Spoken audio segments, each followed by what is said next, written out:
Hello guys, അപ്പോൾ ഇന്ന് ട്രിപ്പിളൊക്കെ വെച്ചിട്ട് നമ്മളിന്ന് പണിയാൻ പോകണം. അപ്പോൾ ഇന്നത്തെ പരിപാടി എന്ന് വെച്ച് കഴിഞ്ഞാൽ ഇന്ന് പോളിക്കാറിൻ്റെ വർക്കാണ്. അപ്പോൾ തലേദിവസം പെയിൻറ്റൊക്കെ അടിച്ച് റെഡിയാക്കിയിട്ട് പോയതാട്ടോ നമ്മൾ. അപ്പം രാവിലെ മെഷർമെൻറ്റൊക്കെ എടുത്ത് നമ്മൾ രാവിലെ ഷീറ്റ് കട്ടിങ്ങിൻ്റെ പരിപാടി അങ്ങ് തുടങ്ങി കേട്ടോ. ഫുള്ള് നമ്മൾ കട്ട് ചെയ്ത് എല്ലാം ക്ലിയർ ആക്കിയാണ് നമ്മൾ മുകളിൽ കയറ്റിയത്. കട്ടിങ്ങും പരിപാടിയൊക്കെ കഴിഞ്ഞ് 2 ഷീറ്റൊക്കെ അങ്ങ് മുകളിൽ കയറ്റി കഴിഞ്ഞപ്പോൾ നമ്മുടെ സ്ഥിരം പരിപാടി തുടങ്ങി കേട്ടോ. രാവിലെ കറണ്ട് അങ്ങ് പോയി. കറണ്ട് പോയി കഴിഞ്ഞാൽ പിന്നെയുള്ള പരിപാടി എന്ന് വെച്ച് കഴിഞ്ഞാൽ അതേ പിള്ളേരുടെ സമയം പോക്ക് പരിപാടികളാണ്. കറണ്ടൊക്കെ വന്ന് നമ്മൾ പണി തുടങ്ങിയപ്പോഴത്തേനും ദയ കിടക്കണം ചട്ടിയും കല്ലും. ഓടിക്കൊണ്ടിരുന്ന ബസ്സിൻ്റെ ടയർ പൊട്ടിപ്പോണ അവസ്ഥയുള്ള കേട്ടോ. ഇത് നമുക്ക് സ്ഥിരം പരിപാടിയാണ്.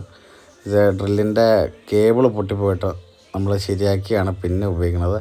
അപ്പോൾ ഇതേ നമ്മൾ ജോയിൻ്റൊക്കെ ഇട്ട് തുടങ്ങി ഗൈസ്. അപ്പോൾ നമ്മൾ ഈ ജോയിൻ്റ് ഒട്ടിക്കുന്ന സാധനത്തെക്കുറിച്ച് ഇച്ചിരി ഒരു വീഡിയോ പ്രത്യേകമായിട്ട് പറയാനുണ്ട്. ആ സാധനത്തെക്കുറിച്ച് പിന്നീട് പറയാം. നമ്മൾ സിലിക്കോൺ വരെ ഇപ്പോൾ നമ്മൾ ഉപയോഗിക്കുന്ന സാധനം ഇതാട്ടോ ഗൈസ്. അപ്പോഴത്തേക്ക് ഇത് നല്ലൊരു ഐറ്റമാണ്. ലീക്കോ കാര്യങ്ങളൊന്നുമില്ല. ജോയിൻ്റ് അടിക്കലൊക്കെ കഴിഞ്ഞ് നമുക്ക് ഇനിയുള്ള പരിപാടി വെച്ച് കഴിഞ്ഞാൽ ഇനിയിപ്പോൾ ഇതിൻ്റെ റോപ്പ് അടിക്കണം കേട്ടോ ഗൈസ്. അപ്പോൾ നമ്മളിത് കാലില്ലാണ്ടാണ് നിർത്തുന്നത്. ഇപ്പോൾ തൽക്കാലം നമ്മൾ 2 സ്റ്റോണിൽ നിർത്തിയേക്കാണ്. ഇനിയിപ്പോൾ നമ്മളിത് കാലില്ലാണ്ട് നിർത്താനുള്ള പരിപാടിയിലാണ്. പാർട്ടി നമ്മളോട് പ്രത്യേകം പറഞ്ഞായിരുന്നു കാലില്ലാത്ത രീതിക്കും സിമ്പിളായിട്ടുള്ള രീതിക്കും പോളിക്കാർബണേറ്റ് വർക്ക് മതി. റോപ്പിൻ്റെ പരിപാടിയൊക്കെ കഴിഞ്ഞു. കാലൊക്കെ പറിച്ച് വർക്ക് പൊളിയാക്കിയിട്ടുണ്ട്. വർക്ക് ഇഷ്ടപ്പെട്ടാൽ ലൈക്ക് ചെയ്യുക.